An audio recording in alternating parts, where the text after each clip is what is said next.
मंजर पर कहा जा रहा है जब से आप गिरफ्तार होके वापस आए हैं तब से आप मंजर से गायब हैं। नहीं, मैं तो जब गिरफ्तार होने के बाद वापस आया तो फिर 3 दिन छुट्टियां थी, तो मैं फैमिली को मिलने के लिए दुबई चला गया, क्योंकि काफ़ी अर्सा हुआ था बच्चों से मुलाकात नहीं हुई।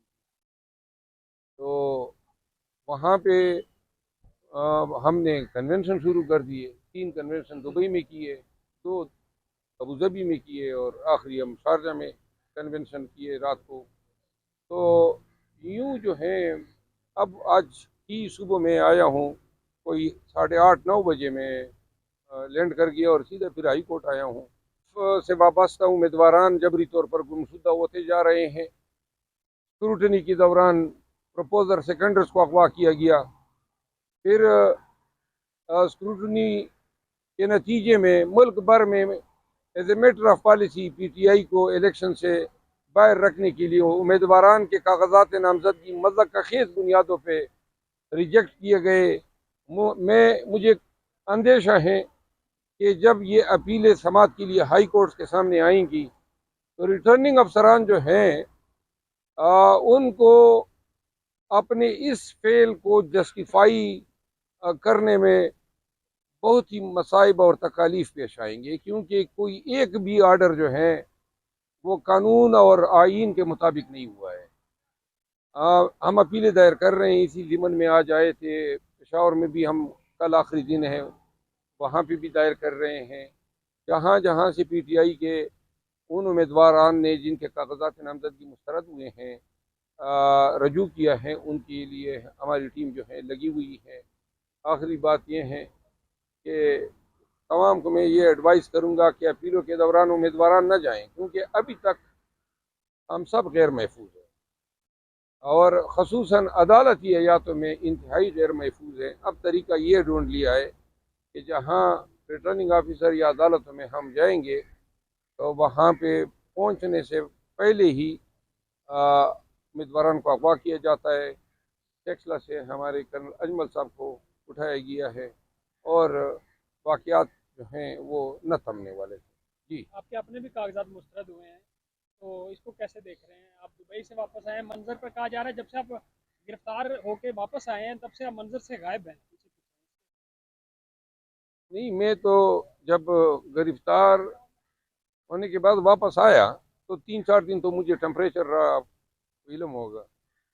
और इस दौरान जो है हमने सिंध में और पंजाब में कन्वेंशन के हवाले से अपना होमवर्क किया। इसी दौरान ये कागजात नामजदगी और ये स्क्रूटनी के प्रोसेस में भी हमने हिस्सा लिया। फिर 3 दिन छुट्टियां थी, तो मैं फैमिली को मिलने के लिए दुबई चला गया, क्योंकि काफ़ी अर्सा हुआ था बच्चों से मुलाकात नहीं हुई।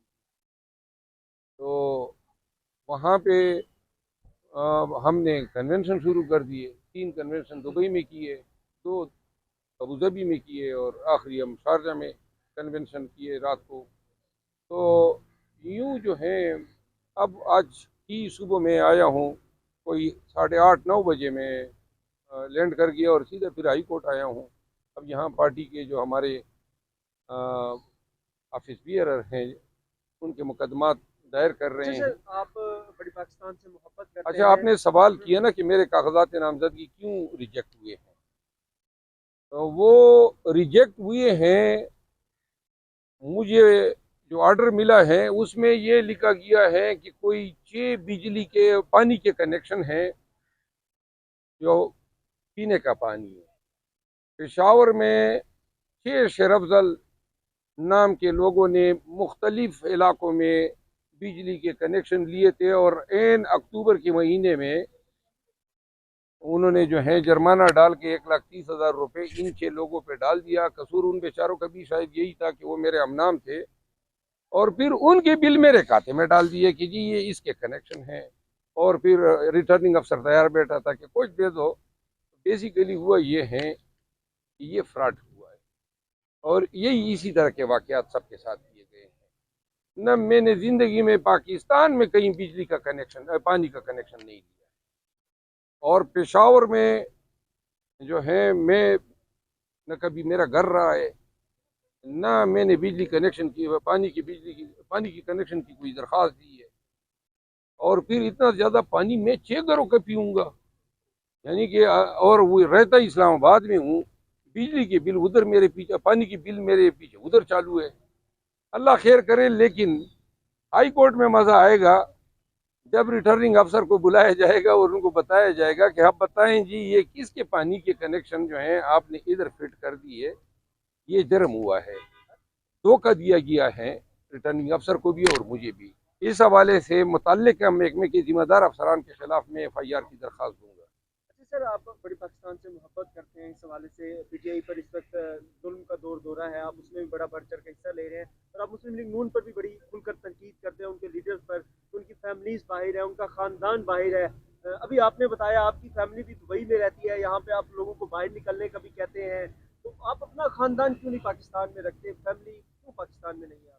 बात यह है, अपनी ज़ात का तो हमें कोई अंदेशा ही नहीं है। जब 9 मई हो गया और फिर बिलखसूस जब मेरे साले का मर्डर हुआ और फिर मुझे अगवा करने की कोशिश की गई, तो मैं फिर ये समझ गया कि जी कुछ भी मेरे या मेरे ख़ानदान के साथ हो सकता है, तो मैंने अपने बच्चों को सिक्योरिटी की वजह से बाहर निकाला है। मतलब ये कितना बदबख्त मुल्क है कि जहाँ पे हम अपनी औलाद को नहीं रख सकते हैं, इस डर की वजह से कि उनको जो है नुकसान न पहुँचाया जाए। हम खुशी से परज़ा व रग़बत 6 महीने बाद बच्चों से मिला हूँ और ये सिर्फ कसूर ये कीमत अदा कर रहे हैं पाकिस्तान में रहने का। हम उनकी तरह तो नहीं है जो ह्यूमन फील्ड में रहते हैं। पाकिस्तान को इन्होंने जो है इस तरह वो कहते हैं ना कि समर स्पॉट, तो ये इनका है इलेक्शन स्पॉट।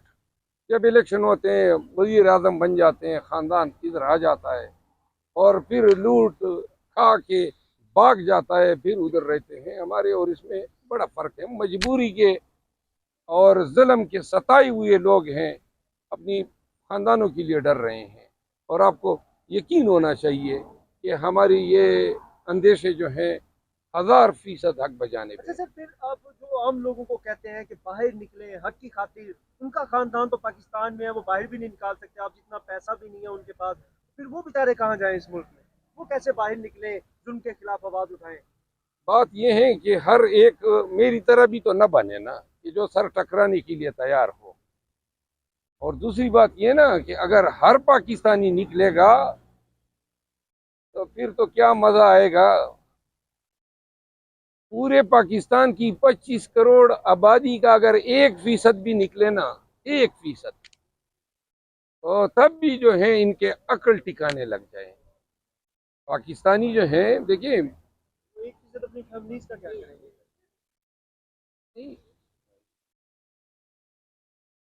जी वो 1% बेचारे अपनी फैमिलीज को कहाँ पे सिक्योरिटी के लिए भेजेंगे, उनके पास तो पैसा नहीं होगा बाहर जाने। वो 1% लोगों को कंट्रोल करने के लिए इनके पास वसाइल ही नहीं है। 1% समझते हो कितने बनते हैं? 1% कम अज कम भी अगर बनते हैं तो वो कोई 70 लाख बनते हैं। पाकिस्तान की पूरी पुलिस जो है और तमाम मिला के भी 1 लाख नहीं है। आज ये बताइए, मुराद जी साहब निगरान वजीर आला है, वो एक ऑनरेबल जज रहे सुप्रीम कोर्ट ऑफ पाकिस्तान के, मैं उनके सामने पेश हुआ हूँ। जरा प्लीज ये बात सुनिए। वो सारी जिंदगी उनकी अदल इंसाफ के से वाबस्तगी में गुजरी है, एक रिस्पेक्टेबल नाम रहा है। क्यों कर उसके सूबे में उसके जेर निगरानी हुकूमत में किसी भी पार्टी के साथ ज्यादती हो सकती है। लिहाजा हमें जो निगरान वज़ीर आला सिंध है, आप उसका मुकाबला या उसका मवाजना जो है वो नकवी के साथ तो न कराएं। नकवी जो है वो तो एक पट्टू है PMLN का। अहकामात जो है मरियम नवाज के मुंह से निकलते हैं और वो जनाब टुकटुकी की तरह बंदर वाला नाच दिखाता है। असल बात जो है, आप वो एक रिस्पेक्टेड वज़ीर आला है और हम जा रहे हैं, इंशाल्लाह हमें उम्मीद है कि ये हमारे साथ ज्यादती नहीं करेंगे सिंध के इंतजामिया। लेकिन अगर करेंगे भी तो हम जो है मुंह नहीं मोड़ेंगे, अपना काम, अपने फराइज, अपने पार्टी का आदम जरूर पूरा करेंगे। Thank you sir.